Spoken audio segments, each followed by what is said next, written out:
Thank you everyone for coming. It's a great privilege to be able to talk to you, and also a great thank you to Union Church for allowing me to speak. It's a really beautiful church, and Dan was so kind to bring me around the church on Thursday, and last time I came to Union Church was for one of my friends' baptism, and that was when it was still back in, I think, Wan Chai. So when I came here, I was just completely shocked and blown away by just how well it's been designed and how everything's been put together. So just a bit about me, and then I'll get into the talk very quickly. I'm, as Dan said, a second year going into my last year at the University of Oxford. I read philosophy and theology, so I do quite a lot of stuff about Christianity, and I do specifically, I research in Russian literature with Dostoevsky, The Problem of Evil, and also I've done a bit more on apologetics as well, and kind of understanding the Christian faith and defending the Christian faith from a philosophical perspective. So today, this course, what we're going to be talking about for this 4-part series through this month, each Sunday we'll be working through Christianity from a large, broader picture. We'll be throwing an umbrella out to kind of figure out today what makes Christianity special amongst other world religions, other world views like Islam, Judaism, Atheism, and more. Then we'll slowly talk about how it is to live in the world, which is why I call Christianity in the world. As the name kind of suggests, we're talking about how you can live actively in the world in a Christian way. Then we're going to be talking about how do we know God exists, faith-seeking understanding, because at the end of the day, a lot of times when we're talking to people, we realize we need to have that feeling of, well, okay, someone doesn't really believe that God exists. How can we get them to at least be open to the possibility that there is a God out there who loves us and cares for us? We're going to be talking about that. And finally, we're going to be talking about wrestling with evil and suffering, the classic problem of evil, which most people consider the biggest challenge in Christianity. So hopefully we start off with the big picture of where do we Christians lie in the world, and then we slowly build it towards a more intimate, personal relationship with God and an understanding of his existence. And that's kind of the idea of this 4-course series. Then today, in this session, we're going to be trying to achieve 3 things. The first thing we're going to be trying to do is to understand different worldviews. We have different worldviews. When we're going around our daily lives, we're interacting with different people. There's Buddhists, there's Christians, there's Muslims. You're going to be interacting with different people. These things dictate how people approach certain questions. So we're going to be talking about these different worldviews. We're going to see how Christianity stands out and how Christianity interacts with these different worldviews, because we want to be able to figure out not only why we are believing in the truth, but also how can we reach out, or how can we interact or analyze different people's positions. Because if we're talking to a Muslim, they might have a certain way to look at things, which has a completely different set of presuppositions, different sets of beliefs than we do. We would say as Christians that the scriptures are the word of God, we have that as an authority, but if you go to a Muslim and say, well, you guys don't believe in the scriptures, but you have to take our word for it, they probably wouldn't be too convinced. So this is really trying to understand their worldviews and how we can interact with them.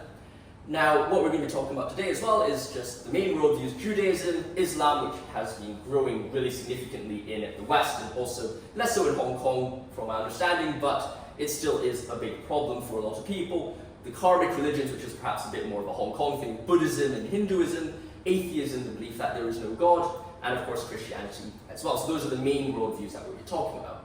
Now, I've thrown the word worldview out, and you might be saying, well, actually, what is a worldview? A worldview is a term used to describe the way someone looks at the world, and there is often a very big danger in Christian evangelicals who like to say, okay, let's have a worldview map, and say, there's one map, there's the Christians, there's the Muslims, there's the Jews, there's the Buddhists. They all believe in tenet X, Y, Z, that believes in A, B, C, that believes in 1, 2, 3.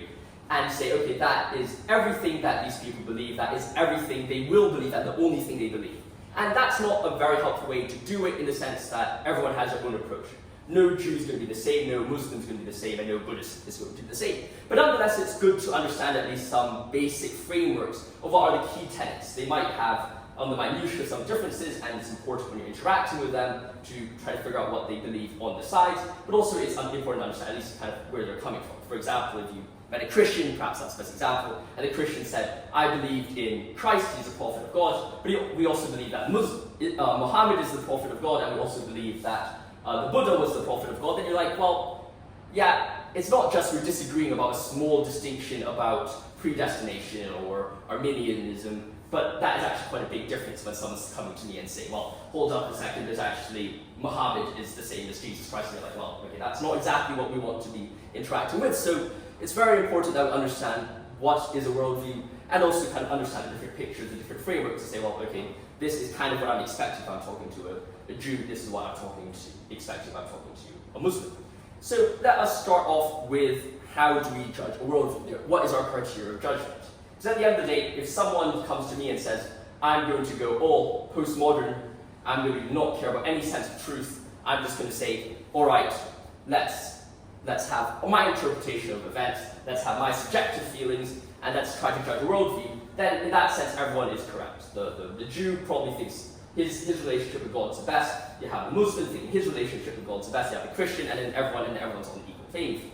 But how do we actually make a distinction? How do we judge between different worldviews? I like to think there's two main things that we can think about. First of all, there is the truth, what best represents reality, and number two, salvation. How are we saved? Because if we believe that a God exists and that a God has indeed created the world, then surely that God would want us to be with Him. He would want us to be in a relationship to be able to get back with Him.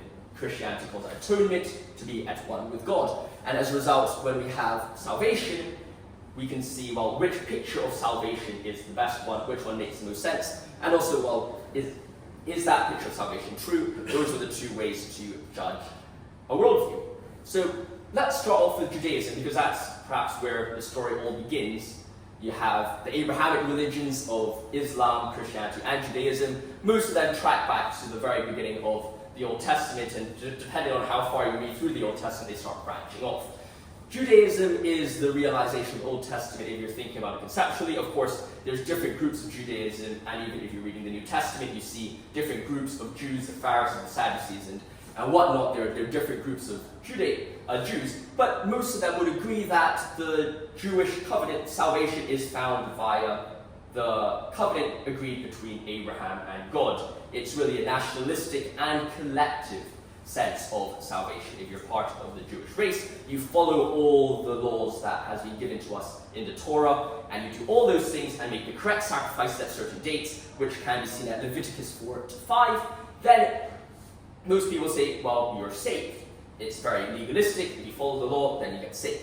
However, as humans and as we all know, there are some problems with it, and it's more from the perspective that it's very difficult to follow the law. I'm not sure about you, but when I look at my own life, I'm the first, I'll say, well, I'm pretty sure I mess up what I know is right. I know there's certain laws which the Bible says, do not do these things, and for my own failings, I'll still go and do those things. I'm not perfect.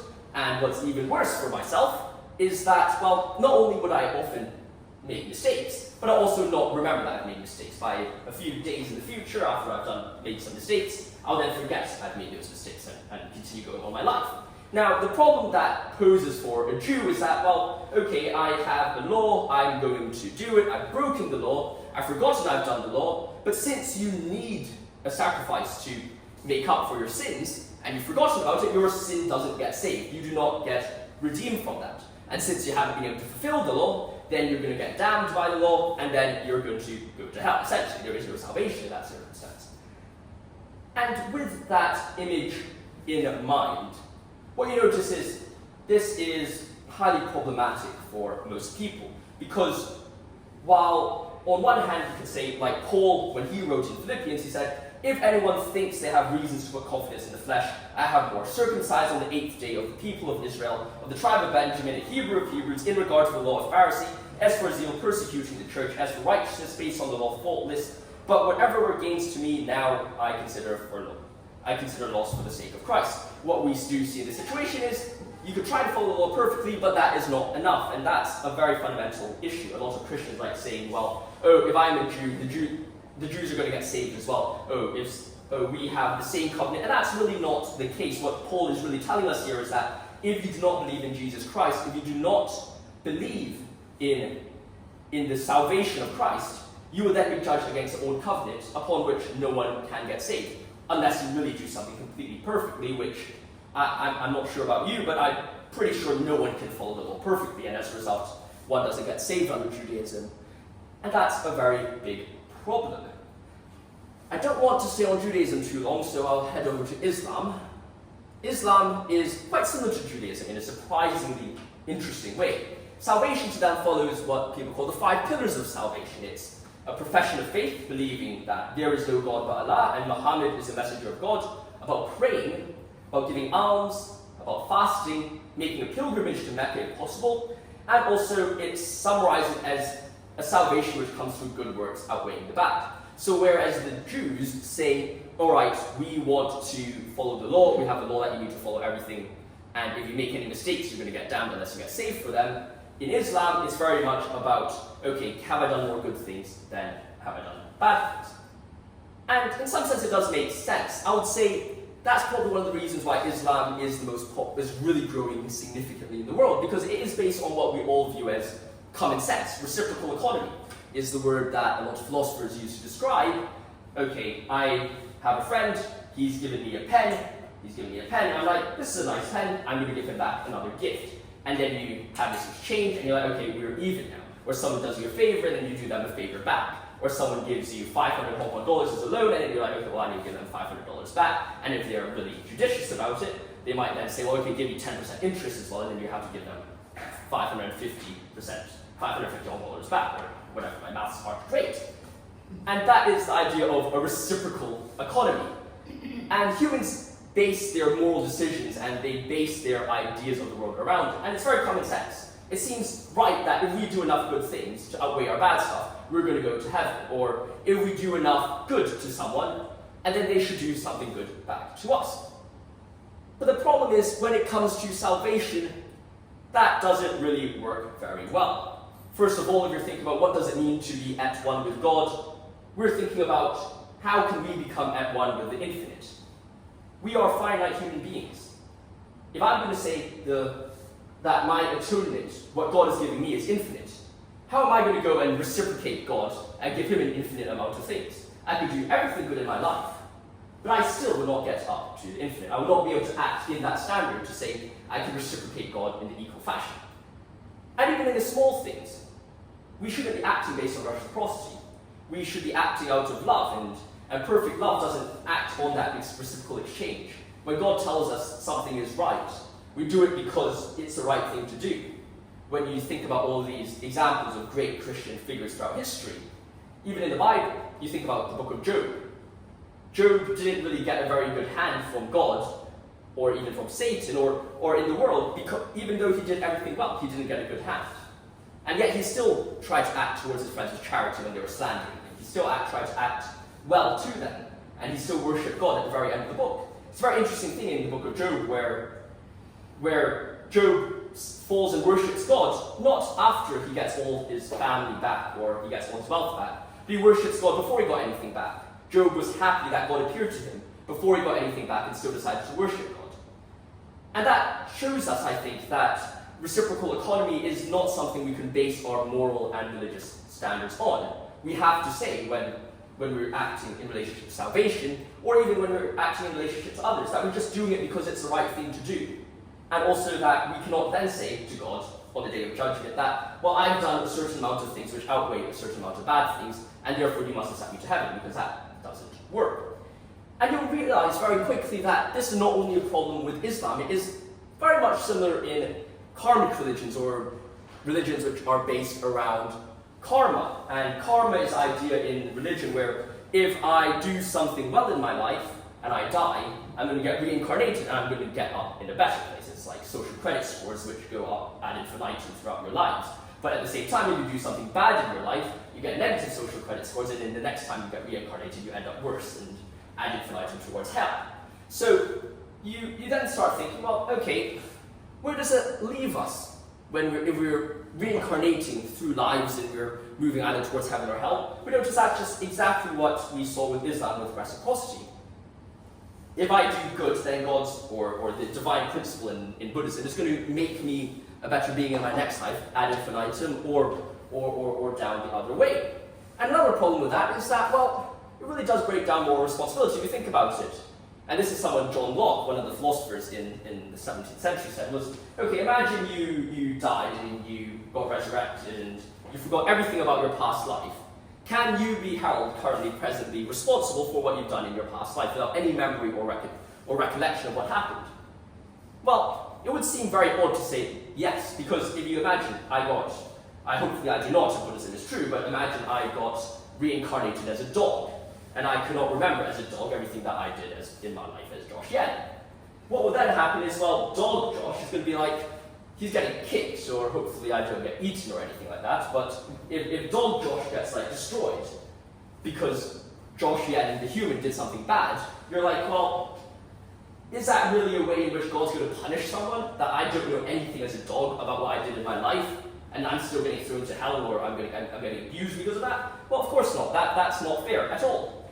And as a result, Buddhism or anything with reincarnation, at least one which doesn't have you remember what you did in the past, has clear moral consequences for it. So, well, what do we then see after that? We have atheism. And atheism is something which is growing in the present society, because people in the past the idea that there was no God was completely foreign to them. You look at people in the old Greeks. The Greeks fought the Romans fought the Goths, and everyone was fighting each other, right? But then all of them all believed in God. There was no question about, oh, you guys are an atheist, I'm going to try to evangelize you. It was like, okay, you have some gods, I have some gods, I'm going to fight you, and my gods when I try to defeat your gods. Everyone believed in gods in the past. But recently atheism comes up, people are like, okay, I could be a free thinker, I can just throw away God entirely and follow my own paths and my own beliefs. But there are some problems with atheism, and we will be looking about this from a truth claim slowly in session 3 of this series, where we're talking about why can we know God exists. But what fundamentally I think is a problem, and while we talk about the problem of atheism just for this session, is the moral implication of atheism. If there is no God, and this is something Dostoevsky said, if there is no God, there is no virtue. If there is no God, if there's no higher transcendent being, then everyone is truly permitted to do whatever they want. There's an idea in his works where he calls, I want to be the Napoleon. And basically what they're trying to do is, imagine that you're the king, you're the most powerful person on earth. And imagine that there was no God in the universe. No one could stop you from doing whatever you want. If there was no God, I could just do whatever I wanted. I could kill, I could murder, I could plunder, and there would be absolutely nobody who could stop me, because I may as well create myself as a God.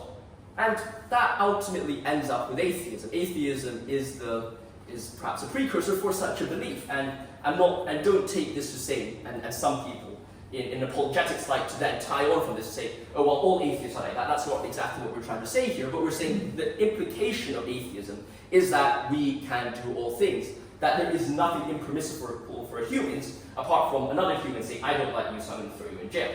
And if someone can just pay the consequence of that, then there's really no problem at all with atheism.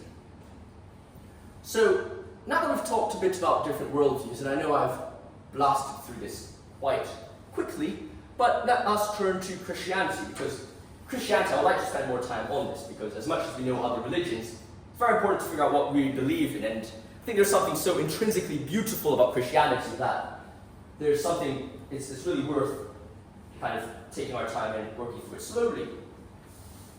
Christianity at its core is the worship of the God-man. It's the idea that God has incarnated himself in human form. He has become flesh, as you can see in John 1, and has come to us in the world. And I think that's a very beautiful idea. And that's the idea that hopefully my discussion of Christianity in this session will be developed upon. It develops upon the incarnation. First of all, from the very start, Christianity provides an image which makes salvation possible. Because it shows how an absolute principle, God, the universe, is able to be incarnated in a finite self, and still in a finite self do act in a perfect way, and also live in a perfect way, and act in a perfect form of love. And it gives us something to aspire to, because nowhere else in history do you have a perfect God incarnating in the earth. You have the Greek gods who might say, oh, I am going to come here into earth and act in an imperfect fashion. Then they're imperfect gods, they're not a perfect God. Islam doesn't have a perfect God incarnating in earth. He sends his prophets. And neither does Judaism have it. Judaism predicts it, but of course they don't accept that Christ is the Messiah, but that's another discussion for another day. What we have in Christianity is God himself has come down into the present world as a human being. I think that's a fundamentally beautiful idea. It shows it's possible to be saved. It also gives us hope in incarnation and the afterlife. When we die, we could say, well, actually, when we're given new bodies, we can be in heaven. That the perfect can be contained in some sense in the finite. And of course, that's a very fraught philosophical and theological debate about whether the infinite can be contained in the finite. But I do think the incarnation of Christ does give you at least one counterexample, or one example that the infinite and the finite can somehow be merged into one. So, if we have such a beautiful incarnation to base our faith on, how do we develop it? What is the implication of it? Well, the first thing we have is that we have been when we're approaching Christianity, have to come to Christianity on the basis of Christ. We don't come to Christianity on the basis of ourselves. In Islam, in Judaism, in Hinduism, in Buddhism, you have very much of an idea of, I need to save myself, I need to follow the laws that God has created for us, or I have to do more good in my life than bad stuff. And you have to try to balance everything out. But with Christianity, you have an idea of saying, well, hold up a second, you're not the one, you're not the main figure of it. You look at Christ, he's done all this stuff for you, and you have to respond to that salvation. This is what 1 Corinthians 6, chapter 6, verses 19 to 20 says. You are not your own, you were bought at a price, therefore honor God with your bodies. What it's saying is we have to act in a selfless manner, we have to act in a moral manner because of God. We're not acting it as a result of ourselves, we're not acting on account of ourselves, we're acting of it, or acting in that way because what God has done for us. There's this very beautiful idea that we are saved by grace alone, and it's this idea in the Protestant Reformation called sola gratia, and it's a beautiful idea to say, well, grace has saved us. Well, we are acting well because God has shown us grace. And this is what we see in Titus 3:5. He saved us not because of righteous things we've done, but because of his mercy.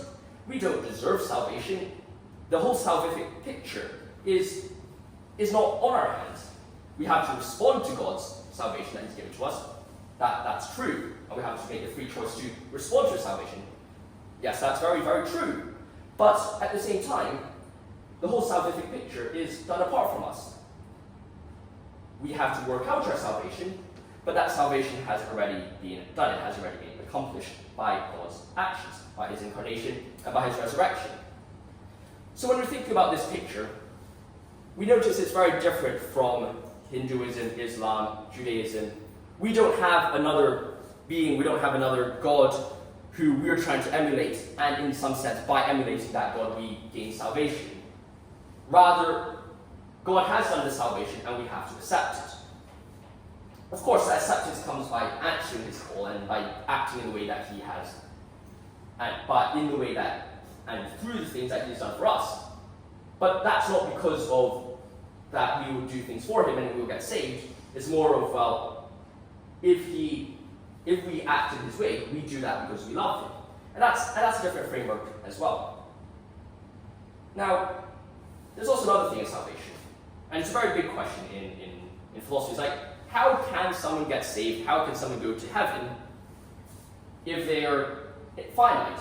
What closes the gap between imperfection and perfection? How can one act via a finite fashion of good deeds to get to God? And as we've discussed with Islam, you cannot do that. How does Christianity close that gap? Well, Christianity closes that gap by having the sacrifice of Christ. As I've said, it's what someone else has done, what Christ has done, which has saved us. And it's that sacrifice which closes the gap for us. The only person who can forgive our sins is the person we've sinned against. And as a result, when we sin, when we fall in a moral faction, we are sinning against God, and in some sense, only God can save us. This is an idea found in Anselm, quite a key figure in the church. And he wrote in his book, Cur Deus Homo. It's like, well, all right, how can we save? And why did God get incarnated? And as you can see, everything you think about in Christianity all comes back down to the incarnation. It's a very physical embodiment of the divine on earth, and that's a very unique thing. What he says is God has to be incarnated because if God did not get incarnated and did not die for us, then, well, we will still not be able to be saved, and we will be flawed. If someone else got sacrificed to us, or another perfect sacrifice which wasn't God, imagine the perfect man got sacrificed for us, then we would owe that perfect man our salvation. But that would not be God, therefore we cannot be reconciled unto God. However, since it is God, who is both God and perfect man, we then can get saved, because now a man has died on behalf of our sins, and has sacrificed himself for men, and also we now belong to God, because God was the one who made the sacrifice. So the incarnation is the only way to close the gap between the imperfection and the perfection. And you can say, well, why death? A lot of people like to criticize Christianity for that. Well, it seems kind of gruesome for a God to kind of demand that death be the consequence of sin. And the reality is, it's really not a gruesome way. And yes, it is a gruesome way in some sense if you think about it. But the reality is that it's very much an act of justice. A lot of times in society today, we like to say, well, all right, give me all the benefits of a certain system, but let me not have any of the consequences. There's this idea of entitlement. But the reality is the world isn't a form of entitlement. It isn't a form of saying, well, okay, I would rather have had no death occur, I would rather have had no suffering occur if it only means that I am saved. Well, unfortunately, life isn't rosy for the people who try to make their cake and eat it as well. That's unfortunately not the vision that God has for us. He needs the justice. He needs to be able to say, well, okay, the sins have been paid for. But at the same time, he wants to save us with his mercy, and therefore we get both of these examples. Now, I'd like to end this talk with the idea that Christianity is the best representation of human existence, and this takes you a bit beyond the forms of rationalistic, analytic philosophy to more of a continental, more European philosophy in it. And this is to say that the Bible provides a picture, an image of the human narrative from the beginning to the end. If you think about what the narrative structure of the Bible is, you start off with Genesis, the creation of the world. You then have the salvation of Christ, his death and resurrection on the cross, the incarnation and the resurrection of the cross. And then it ends with Revelation, which is a prediction or an insight into the future. Now, I would like to say, as a quick kind of side note, that it's very dangerous to read into Revelations. The Olympics opening ceremony just occurred, and I was going through my Instagram reels recently, and they're like, oh, the horseman on the Paris Olympics is one of the horsemen of the apocalypse, or oh, these things are happening, therefore the end times are coming soon. I think there's some danger to look at it in that way, but there is a way in which Revelations does tell us that God is coming again, salvation is coming soon, and that there is something that we have to be held accountable for. So when we look at the Christian narrative from the very beginning to the very end, we get a whole image of what Christianity should be and also how we should live as Christians in the world. It tells us why we've fallen, we create sin, we've decided to take the fruit of good and evil, eat it, and fall into sin. We now have to suffer the consequences, but then luckily through the resurrection of Christ, we get redeemed. So it does answer those big questions. So for this reason, I would say, and there's lots that could also be said about it, but I'd like to perhaps end here first and give more time for the Q&A, because I think that would be very helpful. But I think that gives us a picture for hopefully why Christianity is not only the best representation of human existence, but also why it's the most beautiful representation of human existence. We have a God who's stepped down into man and has died for us. And I think that's unique throughout history, and probably is the strongest reason for why I would say I'm a Christian. I find that image absolutely beautiful and completely satisfactory. So I hope you've enjoyed this talk so far. I would like, before we get into the Q&As, if you would like to talk to the people next to you about a few of these questions, which hopefully is kind of a offshoot of what we've discussed today. What are some people who you can share the gospel with? Are there any people you know you can talk to about these things? How are some ways in which you felt God's love in your life? What is your testimony? How did you come to know Jesus in your life? And of course, what makes Jesus special to you? Why do you decide to be a Christian over any other religion in the world? And you can notice all of these things are very personal questions, and I realize sometimes the best way to really evangelize is not necessarily throwing facts and logic and argumentation at people, but rather really to share why it means a lot to you, and really use that as a basis of your evangelization and your talks, and that's something to think about. Hopefully perhaps some of you don't know each other, and hopefully you could talk about this with each other, and by talking with each other about this stuff and these questions, then hopefully you'll get to know each other a bit more, while also thinking about how you can reflect on what we've learned today. And of course, think about as well, if you have any Q&A questions about what you want to ask, and we'll definitely have a Q&A section after a bit of discussion, maybe for 5 or 10 minutes you guys can have a discussion, and we'll have a Q&A session after that. Thank you very much for the first talk.